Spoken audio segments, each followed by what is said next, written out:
Who needs the papers when you've got Van Connor? That's what I always say. That's what I always say, Van. You spoil me. You always spoil me. Van Connor, film critic, looking very smart tonight. I did ask if he'd been in court, but no. No, Nosferatu. Yeah. No, I've been in a crypt. Yeah, that's what it is. That's the other. Not caught in a crypt. That was the other option. Tell me what. So you were. Let's just quickly do Nosferatu. So you saw that. That is Dracula, right? In my yes, it's kind of it was an iteration of Dracula as such, right. But of course with the iconic 1922 silent film. I saw it recently. Nosferatu was always the bald one with the the bald one with the big ears and the nose. Yeah. I saw it recently, accompanied by a live musical performance by Hugo Max. At the Prince Charles. It was terrific. We've now got a new iteration of the story from Robert Eggers, who made The Lighthouse a couple of years ago. This one's also got Willem Dafoe back, and the cast also includes Nicholas Hoult and Lily Rose Depp and Aaron Taylor Johnson. Wonder how she got that job, Lily Rose Depp. You wonder, but you know what? There is an immense physicality to the insanity of just the exorcism element of her performance. That she's going to be weird. She's right. she's wonderfully weird in it. She's wonderfully weird. The other thing, and this has got nothing to do with it, you've actually come in to talk about, but I just wanted to mention it, that I saw today that 28 years later. Yes. I am so excited about that. I love the 28 days and 28 weeks, but this was all filmed on iPhones. The iPhone 15 Pro, I believe. So the funny thing is, as well, the male lead of those movies is going to be Aaron Taylor Johnson, who, of course, is in Nosferatu. But this is an insane thing, because I was just talking to the staff outside. We were talking about Alex Garland, who had written and directed Ex Machina and had written Dread. And I said, he's come back to write the script for 28 years later as well. You've got Danny Boyle directing the first half of it, Nia DaCosta, who did the Candyman reboot, and I think it was the Marvels a year or so ago. It's going to be brilliant. She's doing part 2 of it. It's a 2-part movie. And I'm really looking forward to this. I'm a big fan of them. I need to revisit 28 Weeks with Robert Carlyle from 2007. Really creepy, that one. Yeah, I didn't really get to enjoy that one that much. Yeah, there's a lot of men that just wish I'd wish they'd been eaten by zombies anyway in that one. They're horrible, the way they treat the women, but there you go. I guess talking about women, because it's usually applied to women, the word bitch, Nightbitch. See, my producer went, what did you just say? I said boss bitch in describing you. That was because I said, is that me? And you said, no, I was a night boss bitch. That's what it was. Yeah. But no, this is Nightbitch, which is in cinemas now, new film from Disney and 20th Century Studios, what used to be Fox once upon a time, pre-merger. Adaptation of the best-selling novel of the same name, brought to the screen, adapted on the page, and directed by Marielle Heller, who gave us Diary of a Teenage Girl and Are You There, God, It's Me, Margaret. Okay. About a year or so ago. That one was quite a little bit of a minor Oscar baby. This new one stars Amy Adams. She is the mum of a toddler. It's like her first child. She's now become the stay-at-home mum. Used to be plugged into the local art scene, but has now given that up to basically reside in suburbia and spend her entire life focusing on this ungrateful toddler, and starts to just lose her mind. Yeah, you do. And she starts to believe that she is transforming into a dog. Hence the title.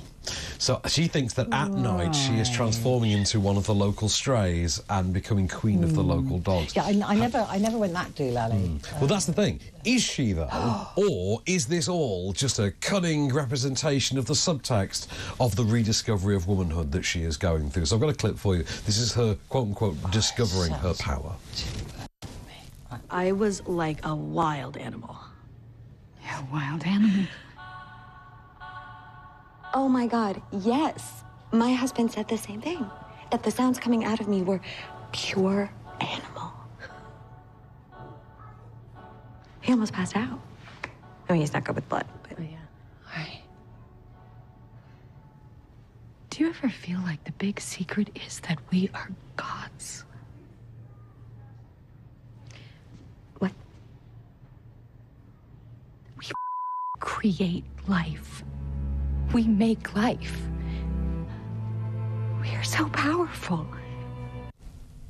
For me, you reckon? No. I think you'd enjoy it. I mean, you have children, right?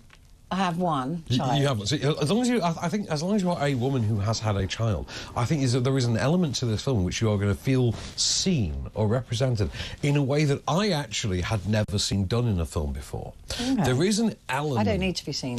I mean, this is why I never joined any of those antenatal groups or postnatal or whatever they're called. It kind of is want to talk to other women. It kind of is that. It's for, as you can see from the clip, it's like I go and I talk to the mums, and I hate having to talk to the other mums. And it's about having to live with that, and that kind of that piece of your soul being chipped away every day, and how it starts to take the toll. Also has a very great performance from Amy Adams, who hasn't had a role this good since Arrival, which was 8 or 9 years ago. She's great. I like her. She's great. Scoot McNair is the husband as well. Kind of plays a bit of a douchebag, or is he being gaslit? Because it's that kind of a movie, and it's very, very clever about it.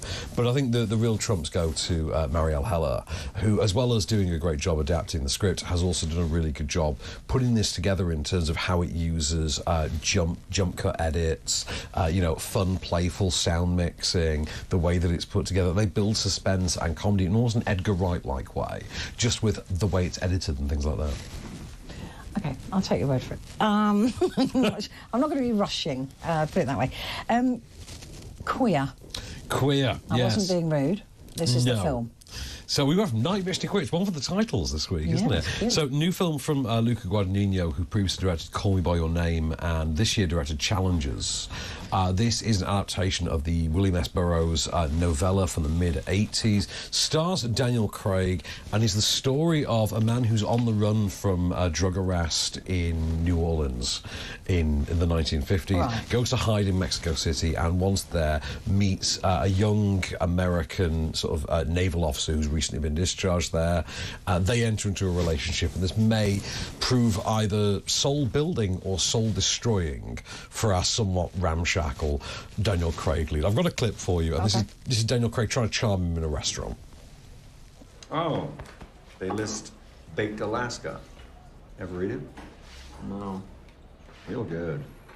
It's hot on the outside and cold inside. That's why they call it Baked Alaska, I imagine. You know, I got an idea for a new dish. You take a live pig and you throw it into a very hot oven. So the pig is roasted outside. When you cut into it, it's still alive and twitching inside. Or, if we run a dramatic joint, a screaming pig covered with burning brandy runs out of the kitchen and...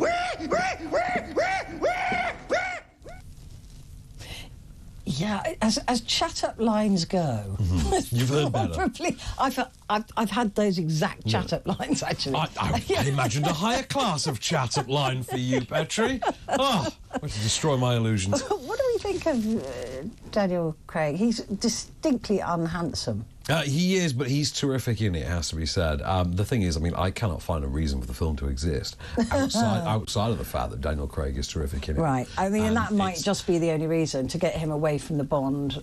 It does feel like that. He needed something that was going to change his image or the depiction of him. At the same time, Luca Guadagnino needed a star who would bring financial credibility to this project and get it greenlit. Feels like that all the way through. It looks very handsome in that way, exact way that Call Me By Your Name did. I would argue that Call Me By Your Name had a little bit more charm for this. Is kind of an age-inverted version of this, where it's now from the perspective of the older, more experienced character rather than the younger, more lifestyle newcomer of the two. So it's kind of flipped that in. Do you think the title's there to shock, to create some interest in it? Well, that was the name of the novel, and it does reference a line that is used quite a lot in the piece. That Daniel Craig uses about asking people about their sexuality, and it is this sort of recurrent, sort of conversational leitmotif that recurs throughout the movie. It's interesting, but not exactly a crowd pleaser. Like, you would feel very odd about, like, just pitching this as a movie with the gang at the multiplex on Saturday night. I mean, I'm waiting for the, SAG-AFTRA or whoever to come forward and say, why wasn't this given to a gay actor? I mean, to be honest... Because, there will be people who go, well, they're not short of gay actors. No, they are not. And some of them even don't tell you they're gay, but they are. So why Daniel Craig?